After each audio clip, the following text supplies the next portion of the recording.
Friends, तर एखादा दिवस पाणी नाही आलं ना तर तो दिवस कसा पण निघून जातो, पण दुसऱ्या दिवशी नाही आलं ना की मग असं आजूबाजूला कोणाच्या तरी सोसायटीमधून मागावं लागलं. तर तसंच मग मागे मी पाणी घेतलं होतं मागून, कारण आज पण पाणी आलं नव्हतं. पण दिवस तर काढावा लागेल, संध्याकाळपर्यंत काही चान्स नव्हते, म्हणून मग मी बाजूच्या याच्यातनं घेतलं. त्यानंतर मग मस्त असं घर आवरलं वगैरे. त्यानंतर मग जे कलिंगड होतं ते मी मस्त असं खाऊन झाल्यानंतर उरलेलं जे होतं ते कापून असं डब्यामध्ये पीस पीस करून भरलं होतं आणि मस्त अशी अंघोळ करून घेतली, कारण काल अंघोळ पण झाली नव्हती. म्हणून मग आज मस्त अंघोळ करून घेतली, कारण की आज जायचं होतं नायराला डान्स क्लासला घेऊन.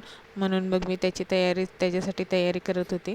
आणि मग कसं होतं ना, पाणी असो का नसो, पण घर स्वच्छ असल्याशिवाय घरातल्यांना पण चैन पडत नाही. तर असंच काही सकाळी झालं होतं, पण मी करणार काय, पाणी नसेल तर घर कुठून साफ होईल. म्हणून मग थोडं टेन्शनमध्ये होते.